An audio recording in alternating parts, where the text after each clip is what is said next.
Happy Valentine's Day. Now, if you're a single Pringle, all loved up, or just closed off, the morning after is going to make your Friday. We're on a high because we are speaking to you for the next 25 minutes and we are giddy. So get comfy because myself, Indiyah Polack, the lovely Amy Hart, and Sam Thompson, we are glad you came. We're glad you came. Da, da, da, da. Da, da, da, da. Hey. What a tune. What a tune. Yeah. Right, we'll get to the talent show later because we've got to do this again. Again. Ekin versus Elmer. Is it round 17 now? No KOs yet, though. No KOs. But they weren't really going head to head. This was like the ending, right? This was like, this is it. Hopefully. 3 episodes left. That has to be the end. Now, they talked it out and Elmer said to Ekin, I'm sorry if you thought that we've been a vendetta against you. It's not against you. I just find Curtis very jarring. And Ekin sort of said, well, if you find my partner very jarring, then like that's on me as well. Yeah. So the question is, can we respect someone if they don't respect our partner? In the grand scheme of things, no. Because I just feel like my partner is my other half. He is a part of me. And we work as a team. So if you're disrespecting my partner, you're disrespecting me really, aren't you? I think you need to ask yourself why that person dislikes your partner, though. Yes. I think you do. I would have a real issue, and this has never happened to me before, if one of my really good friends didn't like my partner. I can't understand that. Like, there would have to be a reason as to why that is. I couldn't just accept they don't like them and not try and figure it out. Yeah. Sam's my first boyfriend. I knew from the start that everyone would like him, so I've never been in that situation, like you say, so I've never had to think about it, really. It's a weird one. Okay, so Indiyah, let's say that somebody... God's sake! Let's just say, right, that somebody didn't like Dami, but they were one of your really good friends. Yes. What would you do about that? I would have to find out why. And I think that is because as one of my really good friends, you've probably known me for more than 5-6 years. It's probably coming from a good place. What did they say? What Elmer said? He's a bit jarring. Oh, I don't really think that's the end of the world. I feel like that's just a case of maybe... I'd be annoyed at that. I feel like I would want you to think the best of my boyfriend and want you to think highly of him. But I feel like as long as it's not anything that's like, oh, I think he's really mean to you. He's not a nice person. He has a terrible character. I feel like when it comes to like character flaws, that's something that will ring alarm bells. But if you find him jarring because maybe he wears his hat the wrong way round, that's kind of like a little bit different. When you just don't like the way he does his vibe, Do you know what? The reason I ask that is 'cause I don't think anybody can dislike someone because they're jarring. Yeah. I don't know what jarring even means. Like, I don't think that is what it is. I think she genuinely disliked Ekin just as much because of what happened earlier. And I think she's now moved it on.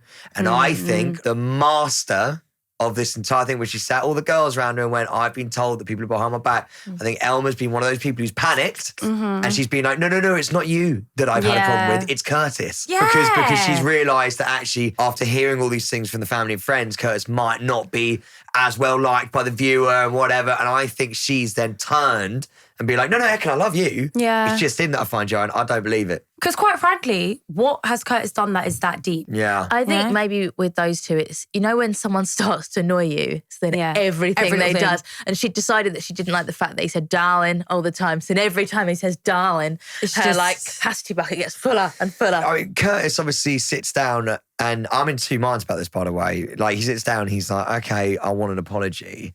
She then stands up straight away, no, and walks off, like so fast. I'm in two minds now, and I want to know what you guys think, because on the one hand, in my head, I'm a bit like, Curtis, we've just got part. Like, why are you trying to fish? We let bygones be bygones. Do you need me to look at you in the eyes and be like, I'm sorry? Because that means you want to win. It doesn't mean that you want the apology. So I kind of see where she's coming from, but I feel like she took it down the wrong pathway just by getting up and leaving.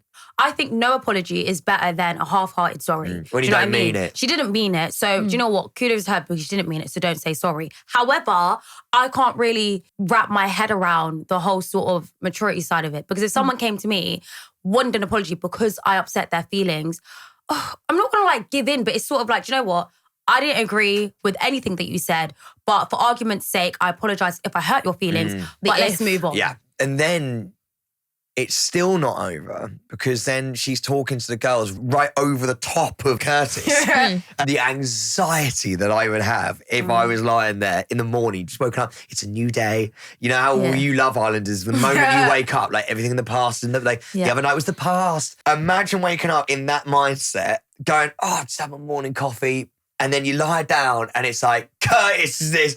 Oh, I feel like you like Daniela like that. You're like, oh no. Yeah. But he said he didn't care, didn't he? He said like, I don't care. I'm never going to see these people again. And it's so close to the end now. So I think he's just trying to take the high road. But I do think you're not going to get the apology. She said she's not giving the apology.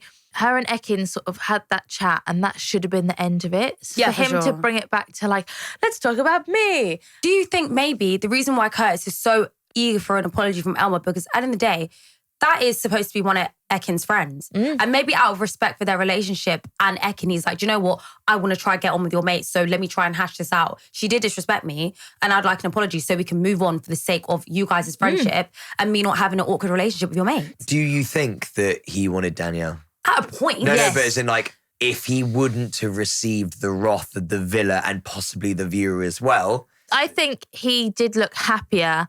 He was. And more relaxed when he was chatting to Danielle. I think he did at the start, but do you think that is the whole case of ooh, somebody new and fun and fresh? Somebody new and fun and fresh, yes. So Elma's right then? Oh yeah, I think she was right for a period of time. There was a point where do you think he would have picked her without all of the added pressure of the outside? There are so many what ifs. People keep saying about Sammy and Luca, and it's if Sammy had gone in a week earlier, things would have been different. But she didn't. But she didn't. We are where we are. And we can't live on what ifs, guys. I just wish that Ekin had just explained to Curtis that her brother had called him a lady part. A lady part. That would have been very good. Would have been good. So what did your brother think about me? Well, actually, the first thing he said, Curtis, was that you were I would have loved to see his face. Because then she could have built from that and said, but we've moved on. Yeah. The only reason I say this about Curtis, because he's one of my favourites. I just think he is such good telly. When you say it's good telly, though, what do you think about this? Because I don't know. There's two different types of people with good telly. There are people who know how to create good telly, know how to turn situations on their head, know exactly what to say, know how to go up and stir things up. And then there's people that are just naturally good television and they don't realise they're doing it. All these little catchphrases he's had and stuff. I don't think he knows he's doing that. I think he is just naturally... That's why I think he's such good telly. Yeah. Because he's so unequivocally himself. Yeah. And it's beautiful to behold. Yeah. I mean, God, when he's darling and stuff, I'm there's no way that you think that's the right thing to say. Yeah. The best one ever was, that's how the cookie crumbles here on planet Earth. There's no way that he sat in his hotel room during holding being like, okay, right.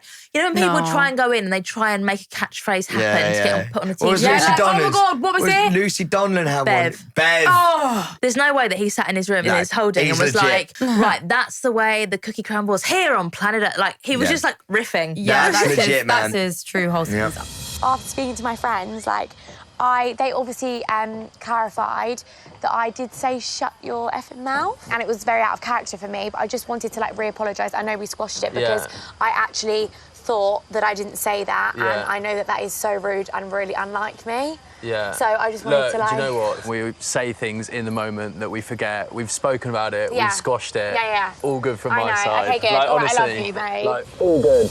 Now, someone who did apologise well was Harriett, and I really don't think she needed to. Obviously, Saffron told her on the phone that she did tell Casey to shut his effing mouth. And the fact that, days later, after it had been squashed, she's gone up to him, sat him down and said, actually, I'm really sorry. It turns out my friends have told me and they've told me off that I did say that. I'm really sorry. I read it. And I actually love the way the edit have cut Elma not apologising and Harriett apologising profusely right next to each other. Because it's almost like how it should be done, how it shouldn't be done. No, she doesn't need to apologise. They've already squashed it. It is where it is. I feel her because if I had been told that, and she looks like she genuinely actually didn't realise she said that. Yeah. And then she's like, oh no, what have I done?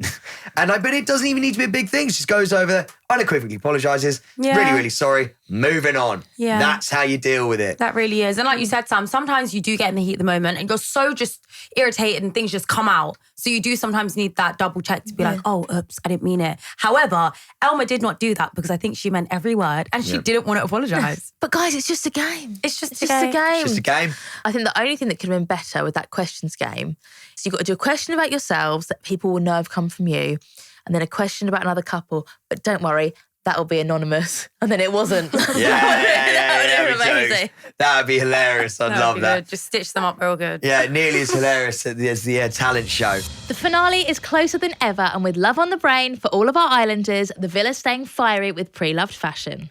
This week, with the arrival of our two bombshells, newly formed couples, Chugs and Danielle, Sammy and Luca, were taken on a romantic double date at the Vineyard, dressed to the pre-love nines.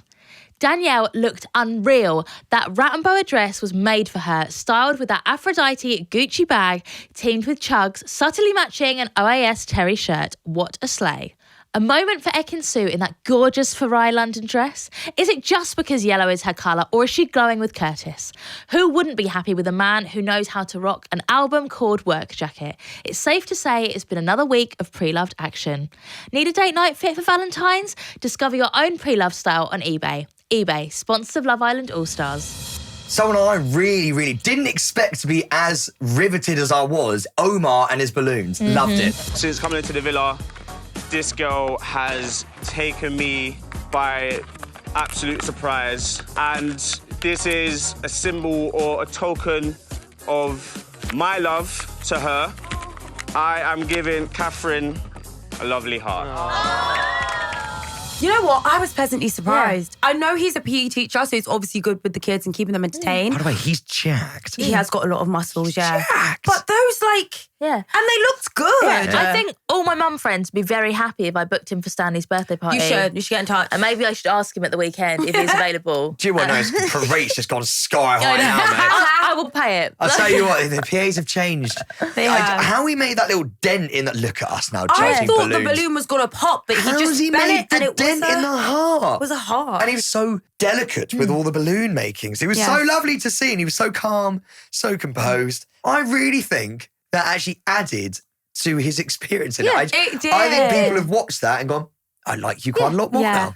I don't understand why he was topless to model and make balloons. Because when you he's look like that... Mate, if I looked like that, I would have my pecs out every day of the week. I'd have them juggling. Shop. I'd have them Supermarket juggling. shop.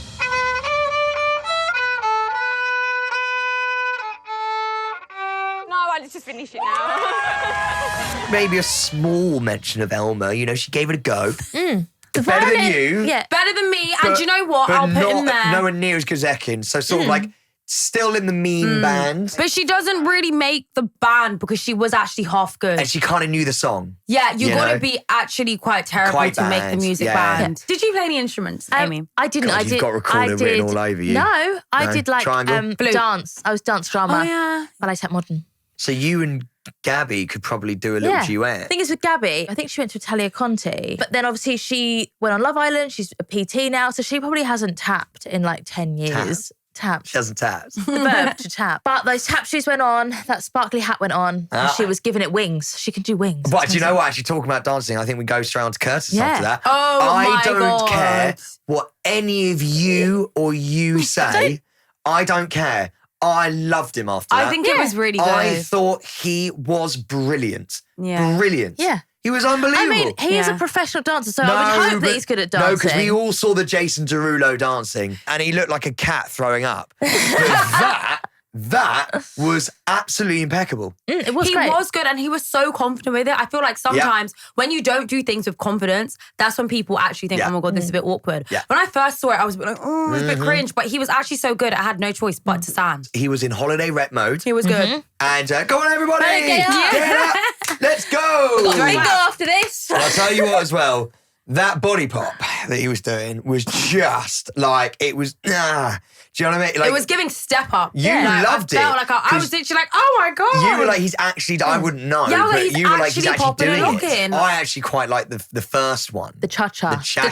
cha-cha was the good. legs He loves were that up, one. the hips were moving. I think that's very signature Curtis. Yeah. Unbelievable. That was like in his first intro video. We're all doing our old jobs. That was in the first one, I think. Yeah. I think we all knew it may be a little bit of an ick, Yeah. but like he owned it so much. Loud and proud. You forget. That I just sat there and went, you, sir, are a legend. Yeah. I mean, Ekin had some talent herself. She was smashing that piano, which I actually did not know she could play Neither that did well I. as well. Yeah. It was really good.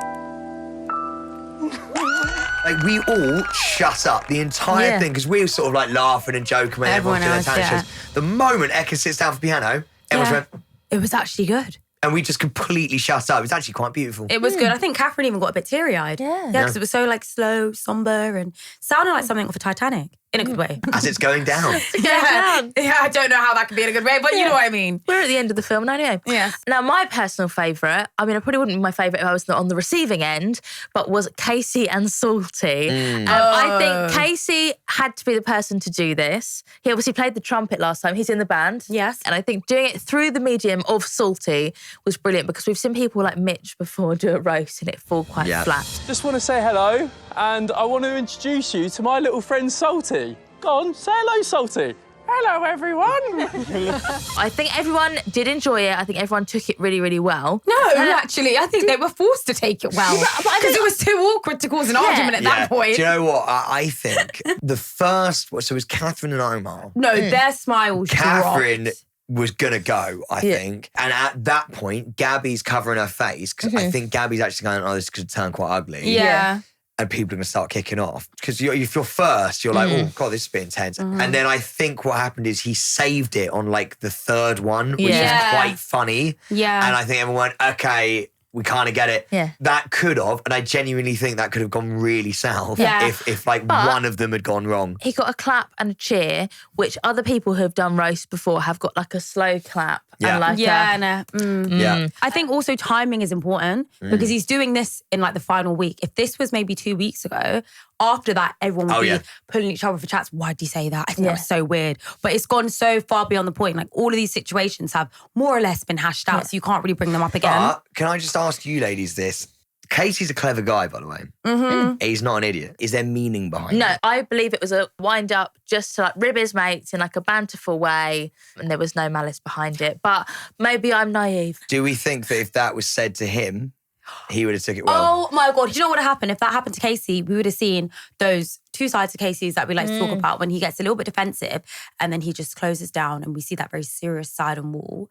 I think that would have happened to him. Or he'd have been like, well, actually, I didn't find it funny. Like he did around the dinner table. I'd be intrigued to see how he took it. Well, maybe I'll give him his own salty reading when I interview him at the weekend. When you see him, Casey, you're the only person that didn't get a reading from Salty. But it's interesting, isn't it? Because, you know, realistically, all of those things make him an incredibly watchable character. Yeah, absolutely. Like, the people that you have feelings about are the people you like watching the most. Like, I want him and Gabby to like get married and have kids and stuff, but that makes me borderline sad that this time next year I will not be sat here talking about Casey. No, but you can keep up with his social media to never know. find out if they have babies. I know. Well, I'll know that, but I mean, I won't get to talk about actually everything. talk Like, I about love You never him. know, I love fourth Gabby. time lucky. Now, Indiyah, you know me, I love a bargain. In fact, if I can save whilst I spend, that makes me almost as excited as watching a recoupling. Okay, I'm going to need some tips because serving looks on the pod is not cheap. Well, ITV Kaching is a brilliant new tool from ITV. Once activated on your web browser, it literally finds discounts across 800 of the UK's largest retailers whilst you're shopping. Wow, I mean, is that going to be quite fiddly? Not at all. When you're shopping online, ITV Kaching will pop up whilst you're checking out. It brings you the best deals so you save money on your purchases. That sounds amazing and very easy, but is it expensive? Nope, it's totally free. You can use it on clothes, your food shop, and even trips abroad. Okay, well, that's my evening sorted. Me and Dami want to book a new holiday, and that means we're going to have some more spending money to spend on some cute glasses. Exactly. All you need to do is go to itv.com/kaching, follow the instructions to get it on your browser, and then shop away. Now, at the end of last night's show, we had a vote to vote for our favourite couple, which I think will determine who is in the final and who is not. Who do you think might be at risk? This is going to give me a good thing because right now, everyone is in a secure situation. I do feel like after last night's episode, Ekin and Curtis have shot themselves back up there. They did win the challenge. Yeah. Elma and Sammy for me, I think. Yeah, Elma and Sammy, I feel like. Unfortunately, Elma has not had a good run. I think she's a nice girl, but I just don't think she's handled certain situations in the best possible way. And I don't think Sammy is charismatic enough to carry them through. I actually think he's handled himself quite well in there, to be fair. Unfortunately, it is also about entertainment. And it's like, as much as she's been entertaining, I think she kind of needed him to offset some of the negative entertainment that she might have been doing with the arguments of Ekin and stuff. And I just feel like he's kept himself quite well, but I think he just needed to give us a little bit more. So I think, and this is nothing against him, but I think Sammy and Elma might be at risk. If there was a bottom 2 couples, who else would you put there? Who do you think would be at risk? They're all really strong. I think Elmer and Sammy haven't had a great week, so I think that will make them vulnerable. The other 5 couples have all had a good week. They're all lovely couples. They're all in strong situations. So it's like they could all win. Like any of those couples could win. So it's like, it's not who's the worst. It's like who places least out of the best couples. Well, it's a real shame to be saying this, but I worry for Omar and Catherine. I think they've come into their own actually quite nicely over the past few days. I think Omar's he's really won me over with that balloon making. I have no idea why, but he's really won me over. I hope they've done enough. I like them because I think they've only just started coming to their own near the end. In my year, Amber won with Greg. I think they were coupled up 11 days and they won. Yeah, but Amber was a huge personality in that villa. Like, she was like such a force of nature. Yeah. Maybe Harriett and Ronnie. But they polled the highest the other day in that vote, but we haven't really seen them for the last few days. And obviously they polled higher than Ekin and Curtis. Do you know what? And we've seen a lot of them. It's amazing. It's all about timing. But this is amazing. It's really great to see. As a fan, I have no idea. And I don't think it's ever been this close. Amy, you're right. I don't know who could win this. I don't know who could be second, third, fourth. I have no idea. So I'll be really, really intrigued. Thank you, Sam, for joining us again. It's a pleasure. You made me wear pink tonight. Valentine's Day. Come on! Yay! Yeah. We should have done it yesterday as well for Galentine's. True. Because you are an honorary gal. Look at us. Look at us. It's the penultimate one. Yes. It's been an honour. It's been great. And a pleasure. You still want one morning left. One more left. Don't worry. You can catch us on YouTube, your favourite podcast provider app, and ITV app. Enjoy your Valentine's Day. Yeah. We love you. We love you all. We love you.